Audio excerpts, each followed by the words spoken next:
Before we dive in, hit subscribe if you dare. Stories like this don't just keep you up at night. They change the way you see justice forever. The night everything began, the town of Rockford was drowning in sirens. Blue and red lights bounced off brick buildings as officers sprinted toward a small law office on Hawthorne Street. Inside, the air was still, too still, with a coldness that didn't match the summer night outside. At 11:42 p.m., attorney Daniel Mercer, a respected defense lawyer known for taking impossible cases, was found unconscious at his desk. His computer screen glowed with a half-finished email that simply read, "If you're reading this, it's already too late." But Daniel wasn't the victim. He was the suspect. Minutes before officers arrived, a 911 call reported a break-in at the home of Judge Rebecca Hale, one of the most influential judicial figures in the state. When police reached her residence, they found her missing. No signs of forced entry, no struggle, no useful fingerprints. Just a single object left on her dining table. Daniel Mercer's business card, torn in half. Detective Laura Keating, a sharp, relentless investigator with a reputation for solving cases that others abandoned, took the lead. She had worked with Judge Hale for years and knew the judge wouldn't vanish willingly. As she walked to the quiet home, she noticed something odd. Every clock in the house had stopped at 10:06 p.m. Back at the law office, Mercer finally woke up, confused and shaken. He insisted he had no idea why he was there or what had happened in the previous 2 hours. He claimed he last remembered meeting with a client that afternoon, someone whose name he refused to reveal. Keating didn't buy it, and neither did the nation. Within hours, news outlets were broadcasting the story nonstop. Judge missing, lawyer connected. The internet exploded with theories. Some said Mercer had snapped after losing a major case. Others believed he knew something the judge didn't want exposed. But then a new clue emerged. While searching Mercer's office, detectives noticed deep scratch marks beneath his desk drawer. After prying it open, they found a hidden USB drive taped to the underside, labeled Hale Evidence. It contained hundreds of files, court transcripts, sealed reports, confidential witness statements, and one folder marked Do Not Open. Keating clicked it. Inside was a single video. The thumbnail showed the judge sitting in her private chambers, looking exhausted and frightened. The timestamp on the video was less than 24 hours old. Mercer looked at the screen and whispered, That shouldn't exist." Keating stared at him, cold and steady.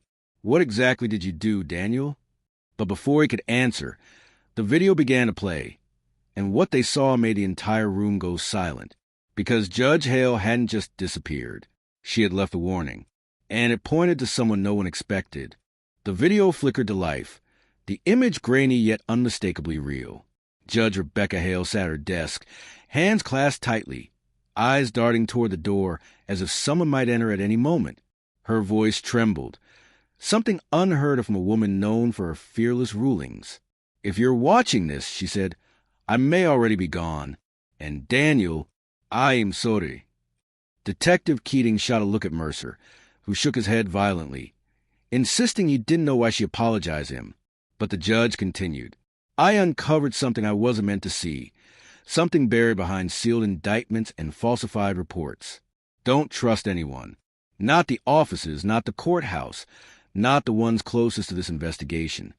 Then she leaned closer to the camera and whispered one chilling name, a name Keating didn't expect, a name that sent a cold weight into the center of her chest. The video cut abruptly, leaving the room filled only with a hum of fluorescent lights. Keating paused the footage and replayed the last seconds in her head. The judge's fear wasn't vague or paranoid. It was directed, specific. This wasn't the rambling of someone being coerced. It was a warning from a woman who knew she was out of time. Mercer sat down, clutching the edge of the table. "I didn't do this," he whispered. "I know how it looks. But Rebecca, Judge Hale, she trusted me. If she found something dangerous, she wouldn't pin it on me. She would have wanted help." Keating studied him. Mercer was smart, careful, almost too controlled. But there was something else in his eyes now, genuine fear. Before she could question him further, Officer Ramirez burst through the door. "Detective, you need to see this." They followed him into the hallway, where a tech analyst pulled up traffic camera footage, captured an hour before Hale vanished. The video showed a dark SUV parked outside her house. Minutes later, a figure approached her door. The silhouette was tall, wearing a hooded jacket, but that wasn't the part that shook them. On the SUV's windshield, clearly visible under the streetlight, was a judiciary parking permit, one assigned only to high-level court officials. Keating felt her stomach tighten. Who had access to that vehicle? The analyst hesitated. Detective, it belongs to Chief Justice Harold Monroe. The revelation detonated through the room. Monroe was one of the most powerful legal figures in the state, a man who shaped careers with a nod and destroyed them with a frown. He had mentored Hale, supported her, praised her. Why would he be at her house the night she disappeared? Mercer looked at Keating, pale. Rebecca mentioned him 2 days ago. She said something wasn't right with a case he sealed last month. Keating didn't respond. She was already moving, adrenaline spiking. Because if Monroe was involved, the danger wasn't just escalating. It was closing in. And the next person to vanish might be Daniel Mercer or Detective Keating herself. Detective Keating drove in silence, her mind racing as the city lights streaked past the windshield. Chief Justice Harold Monroe, the man celebrated as a backbone of the state judiciary, was now at the center of a disappearance that had rocked the nation, and every instinct in her body screamed that Judge Hale's warning wasn't just real, it was urgent. Keating and Officer Ramirez reached Monroe's private chambers just after midnight. The courthouse was empty, its marble corridors silent, except for the echo of their footsteps. A cleaning cart sat abandoned near the elevators, as if someone left in a hurry. Monroe's office door was locked. Ramirez tried the handle again. Detective, someone jammed it. Keating stepped back, braced herself, and rammed her shoulder into the door. It splintered open. Inside, the room was unervingly pristine, polished desk, perfectly stacked files, expensive art.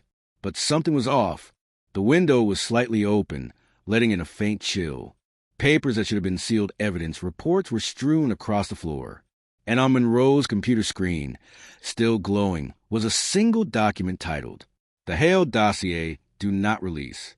Keating's pulse quickened. She opened it. What she saw made her breath stop. The dossier detailed a multi-year corruption network involving high-ranking officials, bribe laundering through fake legal settlements, and manipulated trial outcomes, including cases Judge Hale had presided over.